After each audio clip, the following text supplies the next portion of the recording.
All right, well, welcome. We are Team 7, and today we're going to be presenting to you our project for Mechatronics. I'm Luke Steffens, and with me I have our teammates John Carter, Kaleb Roth, Justin Ketel, Coleton Ginger, and Shon Williamson. So for our competition, we chose to do a line following robot race.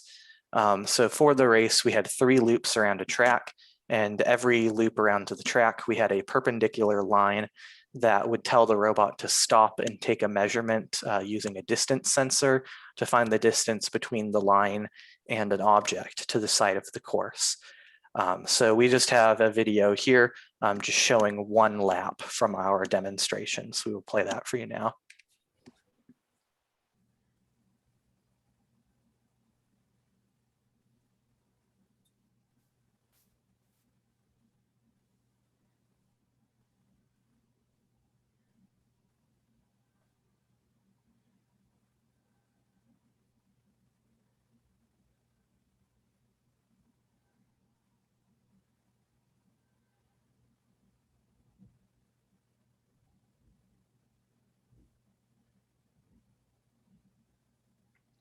All right, so you can see there our robot taking one lap, and you could see where it stopped there to take the distance measurement for a second.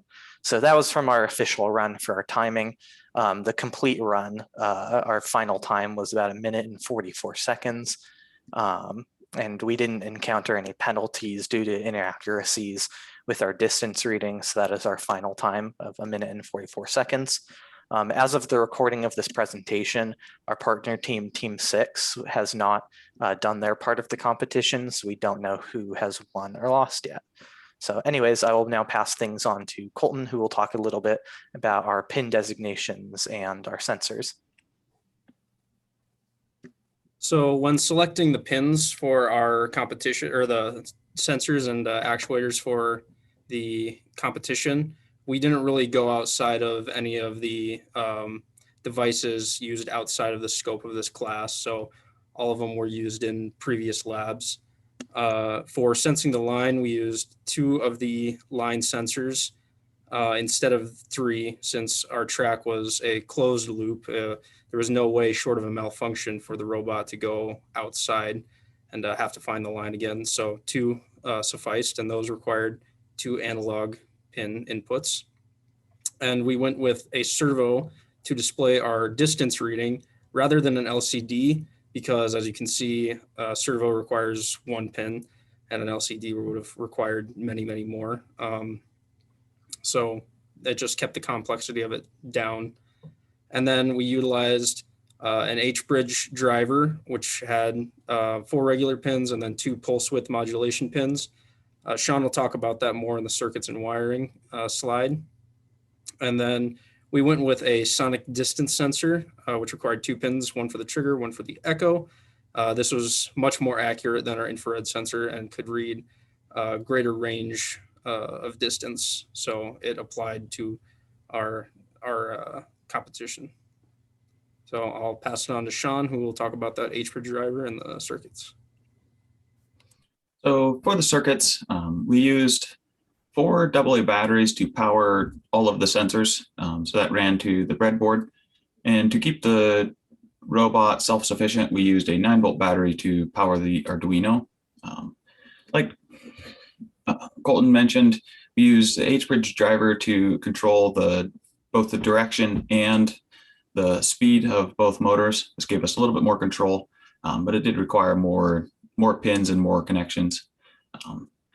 The servo motor, the line following sensors, and the ultrasonic distance sensor all were powered off of the breadboard and the AA batteries, but then their signals went to the Arduino pins. With that, I will pass it off to Justin to talk about the code. All right, so when making the flowchart, started off just by declaring variables and defining pins. And then starting up the loop after a pre-run of the wheels. Starting up the loop, there was the right sensor would sense black or another color. If it sensed black, it would turn right, and then if the left would sense left, if the left sensor would sense black, it would turn left. And then if both sensors sense black, the robot would stop. This would also apply if they were both out of scope. So as if you were picking up the robot, it would also stop. And while it was stopped, it would take the distance sensor data and then display that using the servo motor and the display. And then it would just loop that. And then following that with the pseudocode, this just adds more specifics for the code, like the else if statements, to better clarify how the structure of the code was. During the debugging process, we used the serial monitor to get the values from the sensors so that we could better set up these statements to get the robot turning very smoothly. I'll now pass it on to John to talk about the physical design of the robot. All right, so when we were building our robot, we had a choice to make whether or not we wanted to use one of the roller robot platforms that was available in the lab, or if we wanted to build our own. But we decided to use one of the platforms that were available in the lab. And a couple of reasons for that. One was the rigidity of it compared to, say, using the box.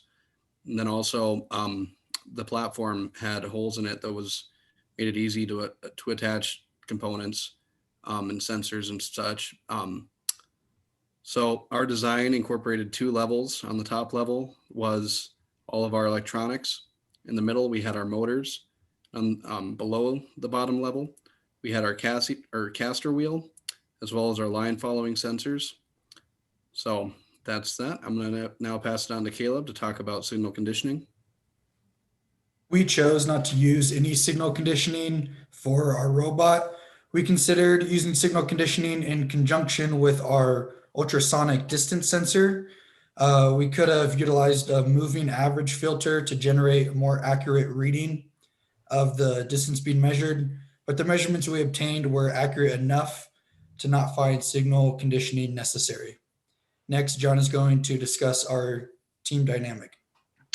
So when we first met as a team, it took a little bit to kind of figure out what was going on.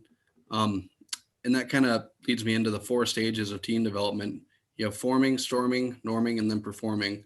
So again, in that forming stage, it took a little bit to kind of get rolling, get the ball rolling. But Luke Steffens kind of stepped up and took charge, which really helped. And after that, we kind of rolled past the storming phase. The norming phase took a little bit, but I mean, we worked together as a team fairly well. And then our performing stage was just rock solid, and we were there for most of our time as a group.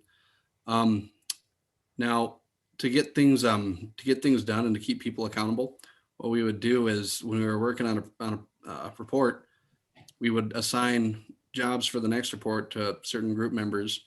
And then when it was time to turn stuff in, if somebody didn't have their section done, we'd text them and say, hey, can you get this done? It's not done yet. And usually team members were really good about turning stuff in on time. So we really didn't have to worry about that too much. All in all, it went fairly smooth. So thank you for watching our presentation and have a good one.